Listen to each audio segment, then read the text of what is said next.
Selamat siang, terima kasih sudah datang hari ini. Sebelum kita mulai, saya ingin memastikan dulu bagaimana perasaanmu hari ini.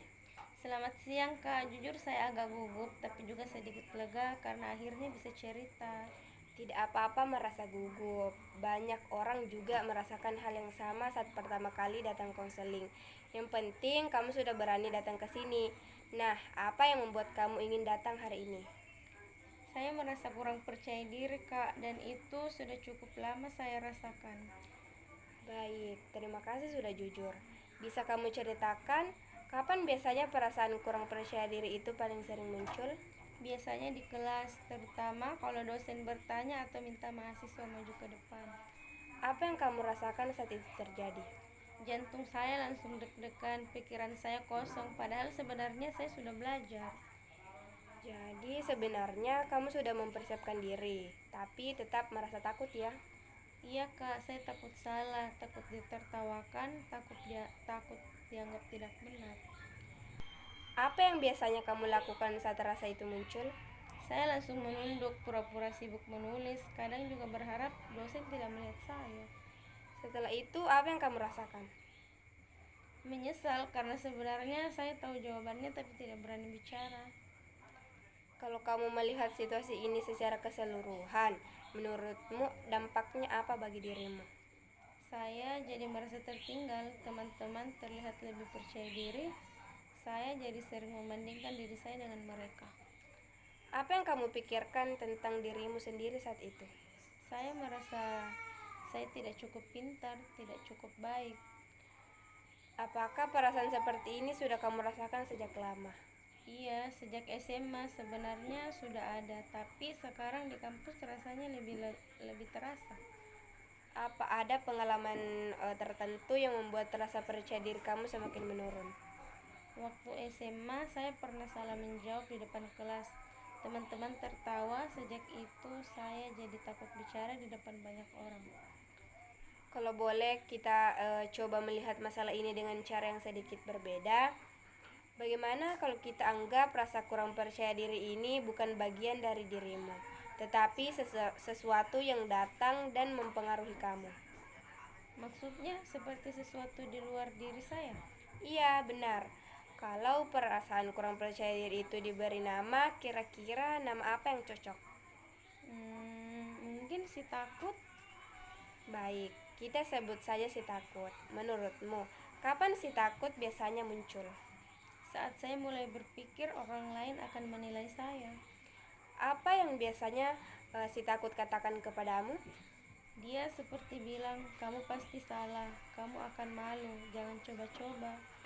Bagaimana pengaruh si takut terhadap tindakanmu? Dia membuat saya diam, bahkan kalau saya tahu jawabannya. Apakah si takut juga mempengaruhi perasaanmu setelah itu? Iya, setelah itu saya jadi merasa sedih dan kecewa dengan diri sendiri. Kalau kamu melihatnya seperti ini, menurutmu siapa yang sebenarnya kuat, kamu atau si takut? Kadang si takut yang lebih kuat. Tapi apakah ada saat-saat dimana kamu berhasil melawan si takut? Ada sih, tapi tidak sering. Boleh kamu ceritakan satu pengalaman ketika kamu berhasil melawan si takut? Waktu itu saya pernah diminta presentasi kelompok. Awalnya saya merasa benar-benar takut, tapi teman saya menyemangati. Apa yang kamu lakukan saat itu? Saya mencoba tetap maju walaupun suara saya masih gemetar. Nah, apa yang terjadi setelah kamu selesai presentasi? Ternyata tidak seburuk yang saya bayangkan, bahkan dosen bilang presentasi saya cukup jelas. Bagaimana perasaanmu saat mendengar itu? Saya merasa senang dan sedikit bangga. Apa pengalaman itu mengatakan sesuatu tentang dirimu? Mungkin saya sebenarnya bisa, hanya saja terlalu takut duluan. Apa yang membantu kamu bisa melawan si takut saat itu? Saya sudah latihan sebelumnya dan teman saya juga bilang saya pasti bisa. Nah, kalau kamu memikirkan pengalaman itu sekarang, apa yang kamu rasakan? Saya merasa ternyata saya tidak seburuk yang saya pikirkan. Apakah ada pengalaman lain, walaupun kecil, ketika kamu merasa sedikit lebih percaya diri? Kadang kalau ngobrol dengan teman dekat, saya lebih berani bicara. Apa yang berbeda saat kamu berbicara dengan teman dekat dibandingkan di depan kelas? Saya merasa lebih nyaman dan tidak takut dinilai. Jadi sebenarnya ada sisi dalam dirimu yang berani ya. Iya, mungkin ada. Kalau kita melihat dirimu bukan dari sudut si takut, tapi dari sudut keberanianmu. Seperti apa cerita tentang dirimu? Mungkin saya adalah orang yang sebenarnya mampu, tapi masih belajar untuk lebih berani. Kalau kamu melanjutkan cerita itu, kamu ingin menjadi pribadi seperti apa ke depannya? Saya ingin lebih percaya diri, terutama saat di kelas. Apa langkah kecil yang bisa kamu lakukan mulai dari sekarang? Mungkin saya bisa mulai dengan mencoba menjawab satu pertanyaan di kelas walaupun masih takut. Bagus sekali. Kalau kamu berhasil melakukan itu, apa yang akan berubah? Saya akan merasa lebih percaya diri dan mungkin saya tidak akan terlalu takut lagi. Apa yang bisa kamu katakan kepada dirimu sendiri saat si takut mulai muncul? Saya bisa bilang ke diri sendiri, saya sudah pernah berhasil sebelumnya.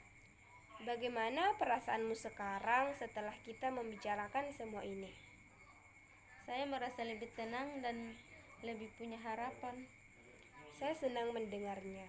Hari ini kamu sudah melakukan hal yang sangat penting, yaitu berani menceritakan perasaanmu dan melihat bahwa sebenarnya kamu punya kemampuan. Terima kasih Kak, saya merasa lebih percaya diri sekarang. Kita bisa melanjutkan di pertemuan berikutnya untuk melihat perkembanganmu ya. Iya Kak, terima kasih banyak. Sama-sama.